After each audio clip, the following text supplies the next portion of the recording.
Hello friends. ஒரே மாவில் 3 cut healthy recipes எப்படின்னு சொல்லிட்டு பார்க்கலாங்க. இது ஸ்ப்ரவுட் மாவோடைய ஸ்ப்ரவுட்டட் கோதுமை மாவு. அதை யூஸ் பண்ணிவிட்டு சப்பாத்தி சாஃப்டாக எப்படி பண்ணுறது, சொரைக்காய் போட்டு அடை, அதோட கோதுமை மாவு தோசை வித் டிஃப்ரெண்ட் டாப்பிங், இது எல்லாத்தையும் சேர்ந்து இப்போ எப்படின்னு பார்க்கலாங்க. ஒவ்வொரு தடவையும் விதவிதமான ருசியில் நம்ம செஞ்சு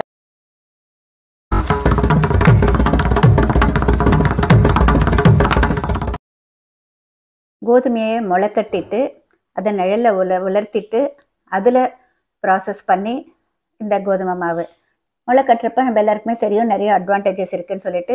அதாவது கட் ஹெல்த்தியாக இருக்கும், ரொம்ப சுலபமாக ஜீரணமாகும், எந்த விதமாகவும் கேஸ் அந்த மாதிரிலாம் ஃபார்ம் ஆகாது.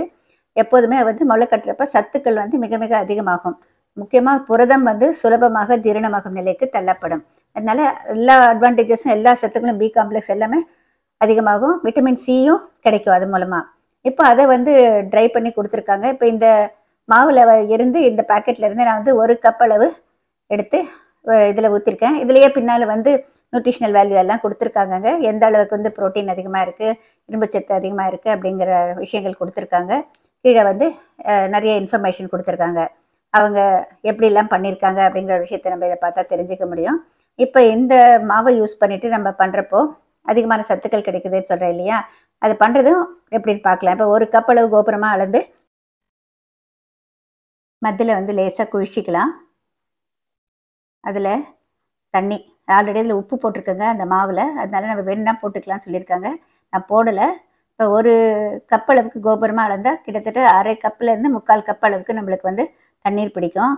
நல்லா சாஃப்டாக பிசைஞ்சிக்கிறோம். விருப்பப்பட்ட 1 டீஸ்பூன் நெய் சேர்த்துக்கலாம். நிறைய பிசைய நல்லா நெகிழும் தன்மை உள்ள மாவாக இருக்கிறப்ப தான் நம்மளுக்கு நல்லா வரும் சப்பாத்தி, நல்லா டேஸ்டியாகவும் இருக்கும். இப்போ இந்த மாதிரி உருண்டை பண்ணிவிட்டு கொஞ்சம் மேல் மாவில் டஸ்ட் பண்ணிக்கலாம். எப்போதுமே சப்பாத்தி செய்கிறப்ப நம்மளுக்கு மாவு பிசைறது தான் பக்குவம் இருக்குங்க.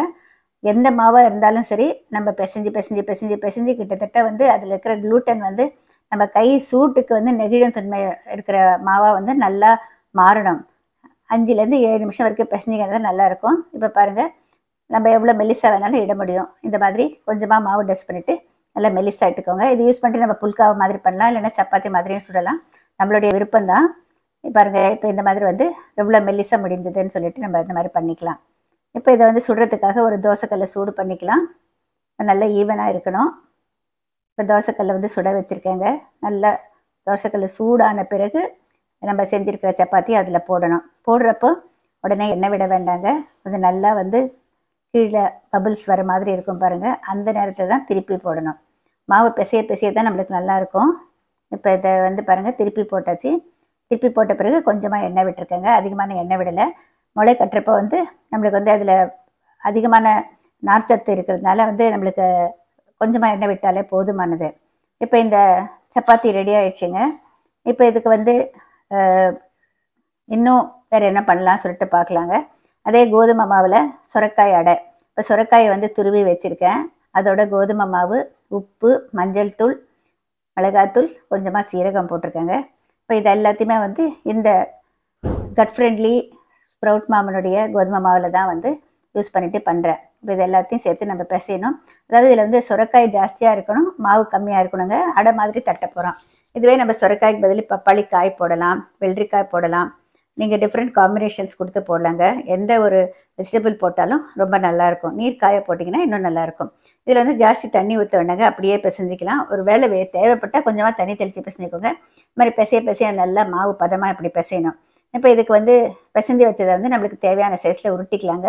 இதுக்கு நான் ஒரு வாழை இலை எடுத்திருக்கேன், அதுக்கு கொஞ்சம் எண்ணெய் பூசி வச்சுருக்கேன். இப்போ இதை உருண்டை ஈவன் சைஸாக உருட்டி வச்சுருக்கேன். நம்ம இந்த மாதிரி டைரெக்டாக கையிலேயே தட்டிடலாம். வாழை இலையில் கொஞ்சம் எண்ணெய் பூசிட்டு தட்டிக்கோங்க. சின்னதாக தட்டினா நல்லாயிருக்கும்னு அப்படி தட்டியிருக்கேன். இப்போ அப்படியே தோசைக்கல்லுக்கு ட்ரான்ஸ்ஃபர் பண்ணணும். நம்ம ஒரு தடவை தோசைக்கல்லில் 2 போடலாம், 4 போடலாம், நம்மளுடைய விருப்பங்க.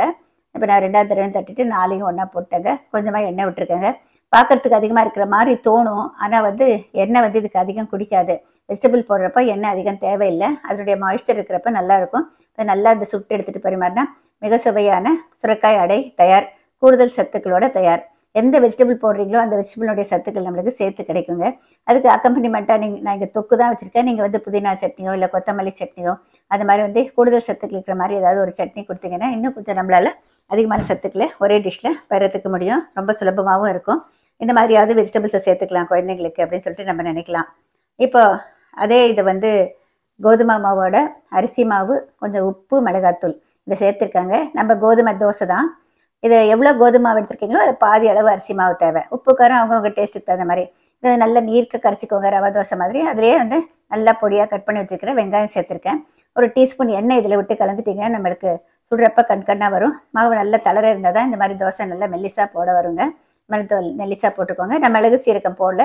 நீங்கள் விருப்பப்பட்டால் அதையும் போட்டுக்கலாம், உங்களுடைய விருப்பம்தான். இப்போ இதை வந்து சுடுறப்ப வந்து மூடி வச்சுட்டு சுடணும். ஏன்னா அப்போ தான் வந்து நம்மளுக்கு வந்து அந்த மேலே வெள்ளை வெள்ளையாக வராமல் இருக்கிறதுக்கு ஹெல்ப்ஃபுல்லாக இருக்கும். இப்போ பாருங்கள், கீழ்ப்பாக நல்லா வெந்த பிறகு எண்ணெய் விடுங்க. அதிகம் எண்ணெய் விட வேணாம். திருப்பி போடுங்க. திருப்பி போட்டு எண்ணெய் விடுங்க. திருப்பி போட்டால் கூட இது நல்லா கிறிஸ்பாக இருக்கும். இதுக்கு வந்து ஒரு சின்ன டாப்பிங் நாங்கள் போடுவோம். அதை திருப்பி போட்ட பிறகு நம்மளுடைய பருப்பு பொடி இருக்கு இல்லையா, ஆந்திரா பருப்பு பொடி, கன் பவுடர்னு சொல்லுவாங்க இல்லையா, அது வீட்லேயே பண்ணது. பருப்பு பொடியை போட்டுட்டு தூவிட்டு இதை அப்படியே ஃபோல்ட் பண்ணி கொடுத்தா அப்படியே சாப்பிடலாம். இதுக்கு அக்கம்பனிமெண்ட் கூட ஒன்றும் தேவையில்லை. நீங்கள் விருப்பப்பட்டால் ஏதாவது தொக்கு இல்லை சட்னி ஏதாவது வச்சு கொடுக்கலாங்க. இப்போ ஒரு மாவில் வந்து 3 டிஃப்ரெண்ட் டிஷ் எப்படி பண்ணுறதுன்னு சொல்லிட்டு நான் சொல்லியிருக்கேன். ட்ரை பண்ணி பாருங்கள். இந்த ப்ராடக்ட் வேணும் அப்படின்னு நினச்சிங்கனாக்க நான் இதில் ஃபோன் நம்பர் போடுறேன். அந்த ஃபோன் நம்பருக்கு நீங்கள் வந்து தொடர்பு கொள்ளலாம். தொடர்பு கொண்டாக்க அவங்க வந்து அதை வாங்குறது எங்கே கிடைக்கும், எப்படி இல்லை அவங்க நேரடியாக அனுப்புறதுனாக்க எல்லாமே சொல்லுவாங்க. கிட்டத்தட்ட ஒரு 6 ப்ராடக்ட்.